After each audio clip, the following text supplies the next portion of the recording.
Well, sorry for the poor lighting. I'm without power, but welcome to Automotive, and hopefully not an entire episode in the dark. It literally can't be. I can't weld with no power, but all my Milwaukee tools are battery powered, so at the very least, I can get the suspension parts out, which is pretty much the remainder of everything here. I can get them all cleaned up, ready for welding, and then I can move my lights over here and I can start marking up the rear end and getting it close to in place. Sadly, I can't cut the tubes yet or any of that. I will do all of that in this video. So this video, hopefully I didn't blind you with that light, I'm sorry. Not used to running off of just two lights in the shop being pitch black. Goal of this video is to get the 4-link mounts onto the rear end, tacked in place, get the tubes cut, get the heim joints mostly in the correct placement, as in I'm just going to go off of the measurements in my CAD model, and then that should be a wrap from there. So then moving on from that, the third part of this video, unless this goes really fast, then I'll just do it all in this video.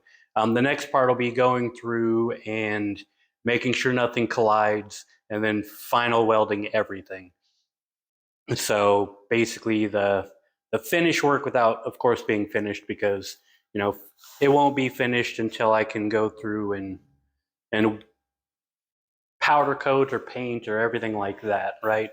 So where I left off last time, sorry it's dark, I got these two on, I got the cross member floating, it's just held in place by the clamp. So for this video, I'll go through and we'll get this in place, get it mostly tied in, and probably just not finely tuned. But then again, I mean, I don't know. The last video was rather lengthy, but not too bad, so who knows?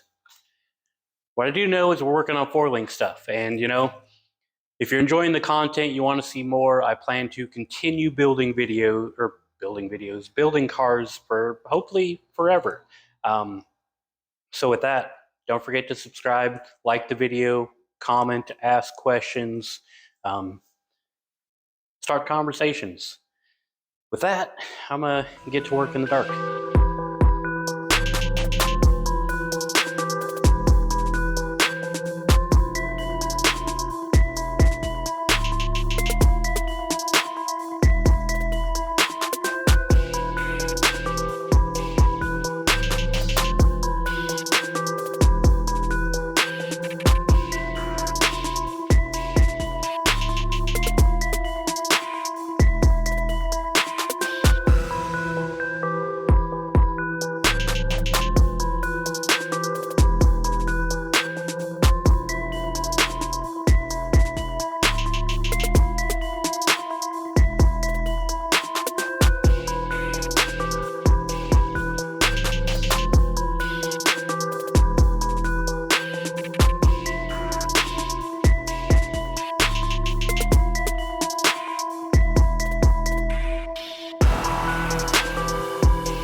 As you can see, power's back on, and I'm at a good stopping point for tonight.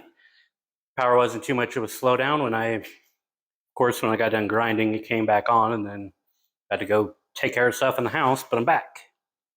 For now, I'm done for tonight.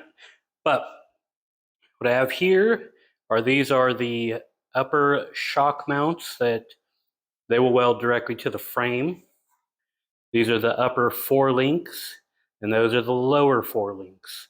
Now on the lower 4 link is also a shock mount on the rear, right? So I'll attach to that. Now these are not fully done. These guys, once they get grinding done on the back, they'll be fully done, so that's nice. This, I need to decide how I'm gonna weld.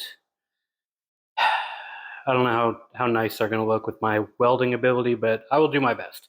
So those are still under thought process, and these I just did a quick tack up just so I didn't forget about them. They'll be pretty straightforward too. I'll probably just, they're still hot, finish welding the tabs on the back, grind that down, and maybe just leave the tacks inside. I don't know. Maybe I'll run a little bit longer of a bead, but not a full bead. I do tend to run full beads, but that might be overkill. I don't know. Let me know in the comments. Do I need to run a full bead? Does it matter? Is there a length that works? I'm new to this. I'm open to feedback. Now for whenever I get back out in the shop, I'll come back to working on these and then start working on the rear end. Let's get to work.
Well, finally ready to tack the lowers. Now the uppers are going to be a little more difficult because I don't know that I can fully trust the CAD model, mainly because it's, it's at an angle, right? So for those, I want the bars cut, and then I'll line them up to the best of my ability, maybe laser or something like that. But I'll line those up on each side, triangulated, of course, to the center, and we'll go from there. As for these guys, though, they're a little more straightforward, right? They're just boom, and this got to be vertical. My welds are not great. I wish they were better. They'll get better. Give it time. Gotta take practice. I think it was this one. Yeah. See, that turned out pretty good. I'm pretty happy with that one. Not perfect, but who knows? It'll get there. Well, here we are. Now, I went through and I measured outside of flange to outside of flange, and then I got the calculator and I figured out 28 inches, right? So that would give me 13 and 11/16 from flange to inside of frame, which inside of frame also happens to be inside of this guy. I guess I shouldn't say inside of frame, outside of frame. Inside of frame is also the inside of the other one, right? 2-inch gap, 2-inch gap. Worked out perfect. They line up, right? Sometimes you just got to cheat because it's easier that way when you're new, right? Eventually I'll get, a little more creative, I guess. But this is a good start, right? This is going to be a pain. I am going to cut the lower bars and the upper bars in this video, and I'll get the top tacked in place too. But that's all I'm doing, is getting everything tacked. And then next video, I'll go through and take the jack to this and do some maneuver rolls and make sure, everything doesn't bind up, because there is the potential for that. But I just wanted to pop in and say, I've got my marks. Get close enough where you can see them, right? Boom, boom. And I'm pretty close to matched up with the frame, not exactly, and I can't guarantee that I'm actually like this way either, but that's what these bars will do, is I'll be able to make those match and line them up side to side that way. And then I've currently got the axle at 0.2 degrees, right? I wanted it zeroed out, but that's close enough. So then when I run these, I'll throw that guy on it before I tack it and just verify that I'm vertical on both sides, right? And then just pop some tacks in there and move on to cutting the rods. So probably not come back until I've got those lower rods cut and kind of in place. Yeah, get to welding.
So I went a little bit further than I said, but it made sense where I stopped because, well, now the work's done for this video. Now, these tubes are cut at 14 inches, and then center to center is 18 and a half. And then up above, these are cut at 10, center to center is 14 and 3/4. So as you've seen, as long as I did the editing correctly, I matched them all up to be the correct sizes. These were already tacked in the correct places. These two, I'm a little off. Now, technically from this far edge to there and this far edge to there, they're the same. This vertical degree is the same as well, but these are a little bit off, about like 1.5 degrees. I don't know if it's enough to matter. That's what the testing in the next video will be, right? So I'm just going to kind of take my jack and then pop this side off of the jack stand, right? So I'll take this side off, I'll lower it, I'll lift it all the way up to the frame, make sure there's no collisions, make sure it doesn't jam, and I'll do the same with this side, and then maybe I'll hit the center and just try and go like up and down. I don't know how much that's going to matter if I can do both side to side. This is all new to me, so I won't really know how good or bad it is till it's on the road, right? I can measure 1,000,000 times and I can get it to match my CAD model, but outside of that, I have to actually test it. And well, I'm not there yet. We'll get there, right? And everything I learned from this is gonna kind of be helpful moving forward. I don't know. This is possibly the last and only solid axle build I'll do, but you know, that's maybe not true because technically that's a solid axle in the back, but also this might just get QA1 and no custom suspension, you know, because I can. But you know, the CRX, the C10, that's all going to be independent all the way around. So it's not to say I'm not learning things, right? This will be beneficial going forward. I don't know how. But hopefully you guys are learning that, you know, you can do this too. If I can pull this off, you can pull this off. And so far, I'm very happy with how it looks, right? She's just tacked in. So this guy right here is going to have to come out again so I can finish welding some of the things on the inside, finish welding these two brackets on there. These will need finished weld, that'll need finished weld, and these will need finished weld, and then the tubes. So there's a lot of finishing welding, which is all going to be the next video, right? And then after that, I'm moving on to the fuel cell, and you might notice in the recording, you've definitely noticed in the posting of videos, it's been a while because, well, I got really sick for 2 weeks and, well, I couldn't breathe, so it didn't make sense to come out in the shop and blow a bunch of air around. But what I could do is some SolidWorks stuff. So what I've done is I've got the hairpins dialed in my CAD model so I can order a couple parts and get those figured out, which the hairpins will set the front and back of this, which I know center to center what I want for my wheelbase, so that's cool. And then I've been working on my cantilever. And then tonight I want to take, I want to take the grill and radiator and kind of get that in the model as well. So, you know, the front's getting dialed in. So at least I'm making CAD progress when I'm not making physical progress. So depending on how quickly that front design goes, I might actually order front suspension stuff when I order my fuel cell brackets, right? Because another thing I dialed in is the bed in the design, which I've got a lot of chopping and cutting to do on this physically, which I don't want to say sucks, right? This thing's meh, right? There's not a whole lot I can reuse, but I'm going to do my best to use as much of it as possible. It's a full custom build, and I have ADHD, and I'm all over the place. But it's so much fun. Sometimes it's overwhelming, and most time I just need to pick a lane and stick to it. And that's what I'm trying to do. So the nice thing is I finish weld these things, right? It's a thing I'm done with. So it's one thing I can check off the box, and I can stop thinking about it because it's done, right? I mean, I've gone back and forth on 2 different rim selections for a while, even though I've already picked the tire size. I know the tire size, but can't decide on the rim, and they're both pretty damn similar. ADHD, right? I don't recommend it. If you have it, I'm sorry. You probably understand what I'm going through. That, don't forget to subscribe, like the video, comment, ask questions, leave feedback. Do you, boo. And see you in the next one.